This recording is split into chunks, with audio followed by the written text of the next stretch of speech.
Dehradun smart city एवं HP द्वारा आयोजित अर्बन ट्रांसफॉर्मेशन समिट 2019 के अवसर पर सबसे पहले मैं तमाम उन प्रतिनिधियों का स्वागत करता हूं कि जो देश के विविध हिस्सों से आज हमारे बीच आए हैं। पहाड़ों की रानी मसूरी में और देवभूमि उत्तराखंड में आप सबका बहुत बहुत अभिनंदन। इस अवसर पर मंच पर विराजमान मेरे सहयोगी मंत्री श्री मदन कौशिक जी, सांसद टिहरी लोकसभा श्रीमती माला राज्य लक्ष्मी शाह जी, मसूरी क्षेत्र के हमारे सम्मानित विधायक श्री गणेश जोशी जी और महापौर Dehradun Shri Sunil Uniyal Gama ji, smart city mission director Bharat सरकार श्री कुणाल कुमार जी, एचपी के मैनेजिंग डायरेक्टर सोम सत्संगी जी, सचिव शहरी विकास Shri Shailesh Bagoli ji, CEO smart city Dehradun और हमारे अपर सचिव मुख्यमंत्री श्री डॉक्टर आशीष श्रीवास्तव जी, ईटी के हमारे संपादक राधा कृष्ण जी, सभी सीईओ चेयरमैन और आईटीबीपी के हमारे आईजी यहाँ पर हैं, तमाम अधिकारीगण हैं। एक बार पुनः मैं आप सबका बहुत बहुत स्वागत और अभिनंदन करता हूँ।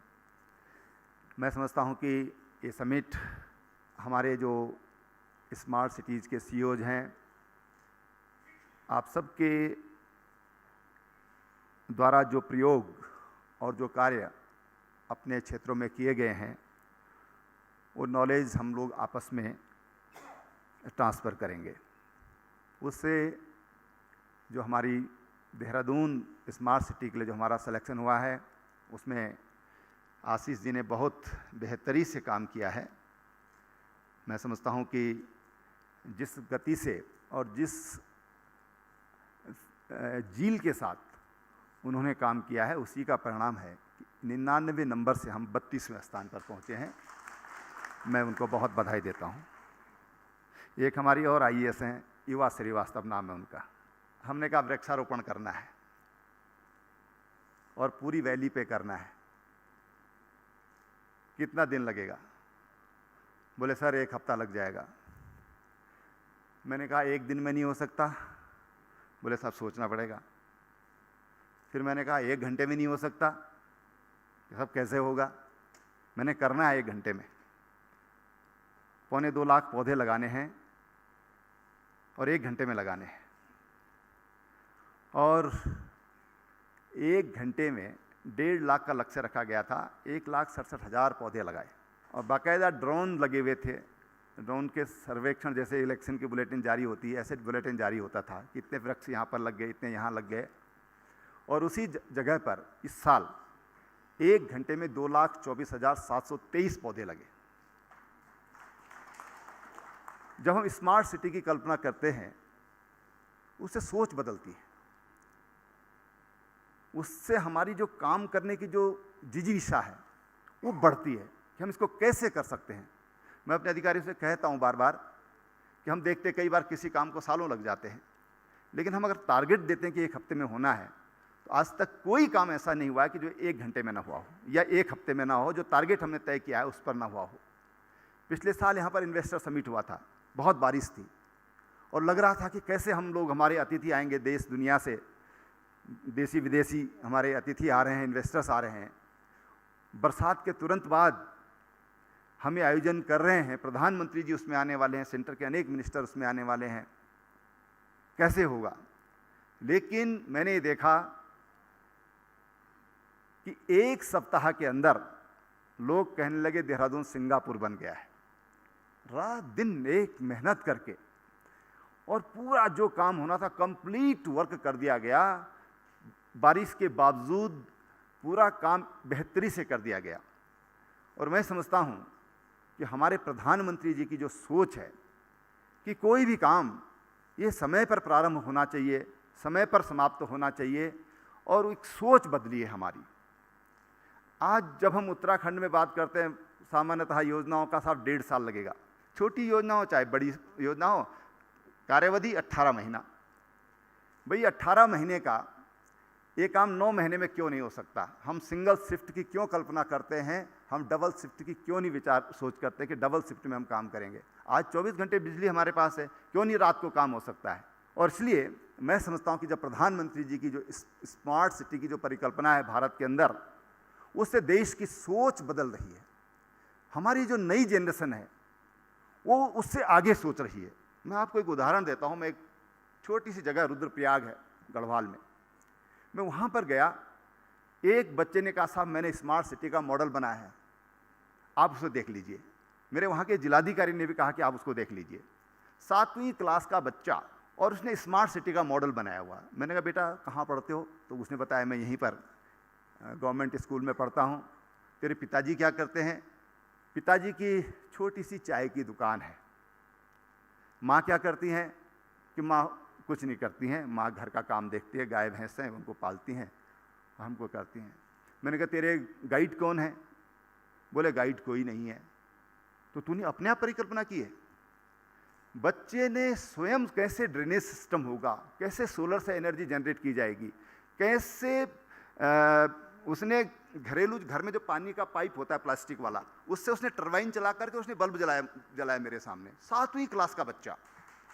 इसको कहते हैं कि जो ट्रांसफॉर्मेशन की हम बात करते हैं, जो स्मार्टनेस की बात करते हैं, और जो मैं सोच परिवर्तन की बात कर रहा हूं, ये सोच परिवर्तन हुई है, देश की सोच बदली है। और उस सोच को बदलने का काम ये स्मार्ट सिटी प्रोजेक्ट हमारे करेंगे। मैं आपसे ये भी कहना चाहूँगा कि हमारे कुणाल जी ने कहा, आपने कहा कि बिना टेक्नोलॉजी का बेहतर इस्तेमाल, टेक्नोलॉजी का अधिक से अधिक इस्तेमाल करके हम इन सब चीज़ों को बहुत बेहतरीन कर सकते हैं। और देहरादून की जो स्मार्ट सिटी होगी, इस स्मार्ट सिटी की एक और खासियत होगी, शायद देश की किसी भी स्मार्ट सिटी में ग्रेविटी वाटर नहीं होगा। हमने तय किया है कि हम देहरादून को ग्रेविटी वाटर पर लाएंगे। उसके लिए हम एक बांध बना रहे हैं और उससे 24/7 हम पानी देंगे। और ये हमारी 2055 तक के लिए 24/7 पानी देने वाला प्रोजेक्ट होगा। 92 करोड़ आज के हिसाब से हमारा उस क्षेत्र में बिजली का खर्चा आता है। जो हम लिफ्ट करते हैं पानी, 92 करोड़ सालाना खर्चा आता है बिजली का। ये 92 करोड़ हमको खर्च नहीं करना पड़ेगा। जो लोग पंप लगाते हैं उनको ये नहीं लगाना पड़ेगा। जो प्राइवेट जो लोग खर्च करते हैं वो उनको नहीं करना होगा। वाटर टेबल हमारा बढ़ जाएगा। और यही नहीं होगा तो जो ऋषिपर्णा नदी है हमारी, वो रिस्पना से हमने नाम दिया है मिशन रिस्पना टू ऋषिपर्णा। यानी कि जब वो ऋषिपर्णा थी तब उसमें पानी था, आज जो रिस्पना है सूख गई है, तो हम उसको फिर ऋषिपर्णा बनाएंगे। ये देहरादून स्मार्ट सिटी की विशेष खासियत होगी। मैं समझता हूँ कि देश के किसी भी सिटी में एक ग्रेविटी वाटर की व्यवस्था नहीं होगी।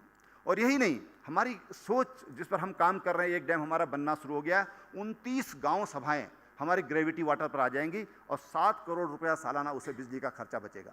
ऐसे हमारे यहाँ पर तीसरा प्रोजेक्ट देहरादून में ही उस पर काम चल रहा है, NGT की क्लियरेंस में चल रहा है। हमारी देहरादून जिले की लगभग 65% पॉपुलेशन एक ग्रेविटी वाटर पर आ जाएगी।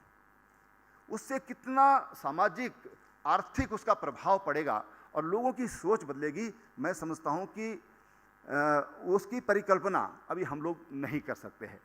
और हमारी कोशिश है कि उत्तराखंड, जो प्लास्टिक की बात हुई, प्रधानमंत्री जी ने अभिभाषण में अपने कहा, हमारे मेयर और हमारे MDD हमारे संजय श्रीवास्तव और हमारे जो महानगर के जो मुख्य अधिकारी हैं मिस्टर विनय शंकर पांडे, बहुत बढ़िया ढंग से काम कर रहे हैं। और पॉलीथीन से मुक्त उत्तराखंड, इसके लिए हम लोग लगातार लोगों से अनुरोध कर रहे हैं। और मैं देहरादून वासियों का बहुत धन्यवाद करना चाहता हूं। मैं समझता हूं कि ऐसे लोग, ऐसे नागरिक, जहां बड़े प्यार से, मोहब्बत से हम लोग बातचीत करते हैं, लोग हमारी बात मानते हैं। इन्फोर्समेंट की ज़रूरत मिनिमम पड़ती है, मिनिमम कुछ लोग होते हैं, ज़रूरत पड़ती है। लेकिन आज प्लास्टिक पर जितना बेहतरी से यहाँ पर काम हो रहा है, मैं उसके लिए भी इन लोगों को बहुत बधाई देता हूँ। आप सबके अनुभव, हमारे सबके साझा अनुभव से हम लोग स्मार्ट सिटीज़ का जो हमारे काम है उनको बहुत तेज़ी से आगे बढ़ाएंगे। भारत स्मार्ट होगा, इस कल्पना के साथ मैं अपनी बात यहाँ पर समाप्त कर रहा हूँ। और पॉलीथीन मुक्ति के लिए जो नगर निगम देहरादून ने अभियान लिया है, एमडीडीए ने जो अभियान लिया है, मैं उनको लिए प्लास्टिक मुक्ति अभियान के लिए 50 लाख रुपए मैं आपको देने की घोषणा कर रहा हूँ। बहुत बहुत शुभकामनाएं।